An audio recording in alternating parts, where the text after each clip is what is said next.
have not said very much about the ABC commentary on my Navy personnel operating out of Darwin. I have not said much because I have to confess I was extremely angry and I have required some period of time to cool off. We now know that the original commentary on the ABC was not correct. The good men and women of the Navy, the Royal Australian Navy, have been maliciously maligned by the ABC, and I am very dissatisfied with the weasel words of apology that have been floated around by senior management of the ABC.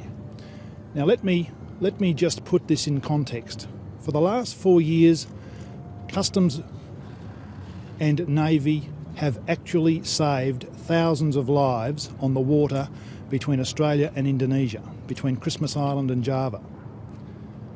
9 of Navy personnel were blown up on Civ 36. The coroner said that those people deliberately detonated the boat. My people have been spat on, abused, treated like servants, and have endured all of that to save more than 1,000 lives. And yet they've also had to endure the horror of fishing out hundreds of people floating dead in the water.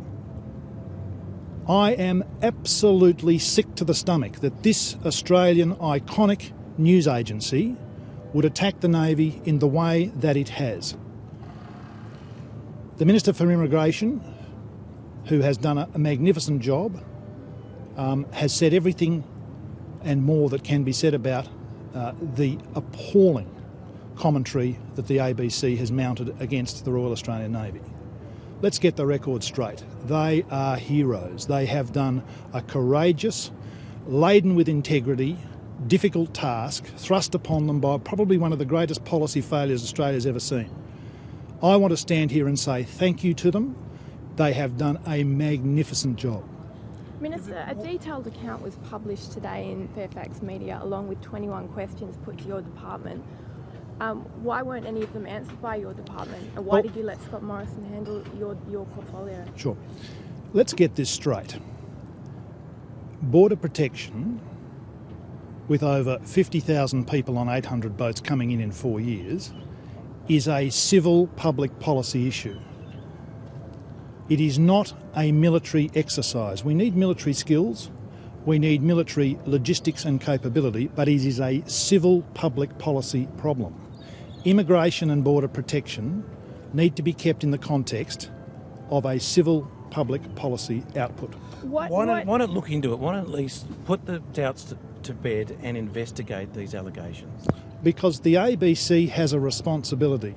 If ever there was an event that justified a detailed inquiry, some reform, an investigation of the ABC, this event is it. They themselves have cast a giant shadow over the veracity of their report, and yet they've besmirched these hard-working people.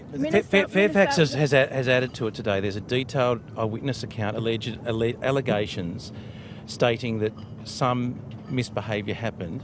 Notwithstanding all of the heroes you're talking about, why not investigate these allegations of a small number of misbehaviours? You see, small number of misbehaviours, some misbehaviours. Let's be a bit careful about what we say here, please. It's an allegation. Yes. Well, let's see something concrete. You know, I have got people on 9-day turnarounds to Christmas Island.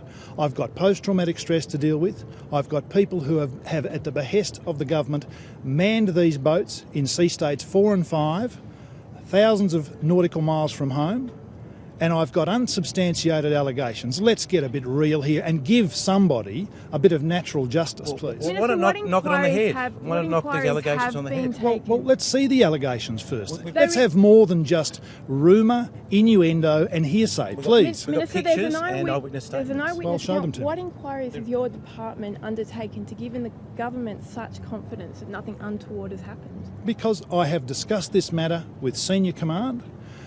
They assure me, and we are one of the world's best performers of interdiction, they have assured me that there is no substance to these allegations. Now let me just remember and bring you to the reality of people trying to disrupt what we've achieved. The Prime Minister has achieved what he said he would do. At this point, we stand here with a successful policy outcome. That is because of the Prime Minister's determination and resolute approach to this difficult problem. Do you think, though, that some of your Navy personnel could be provoked into behaving inappropriately because of those pressures that you outlined about being abused, being spat on, 9-day turnaround? When you give me something to act upon that is more than just hearsay, innuendo and a rumour, we'll cross that bridge when we come to it. Minister, how about this one? There have twice been allegations that the Navy turned off its lights when it was Indonesian waters, allegedly to avoid detection. Can you shed any light on that? Oh, why would you view the glass half empty at every turn of every corner? Please, please. I'm not aware of operational matters. You need to put that to Border Protection Command. I have the greatest confidence in these people. I've travelled for a week on board an Armidale-class patrol boat. I've seen the level of professionalism.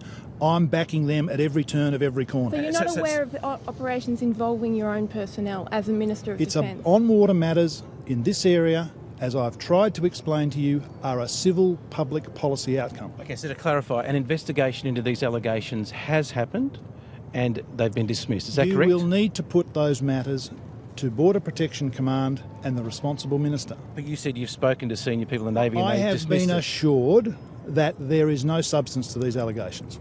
Does anyone else have any questions? Well, can you explain what the circumstances of the bird hands were so that we could... No, I can't. Can They're you- on-water matters that are not my responsibility Can you tell because us it is a civil public policy matter. who has given you the assurance that nothing untoward has happened? Senior Command. Anyone in particular in No, Senior I'm not Command? going to get into what discussions happen in my office. We'll take one more question. Minister, you referred to things being in a better place so far as Collins-class sustainment is concerned. Could you give a little bit of detail why you feel that? Well, it's one of my first priorities. You know, when I was appointed the minister, you would have seen me complaining loudly and longly over probably 30 episodes of Senate estimates. I can only say that a lot of my fears and concerns are starting to abate, and I think that's a very good thing. But this service is, a very, very difficult and complex force element group. I think things are getting better. I want to encourage them. I want to say things are getting better, but I don't want to say any more.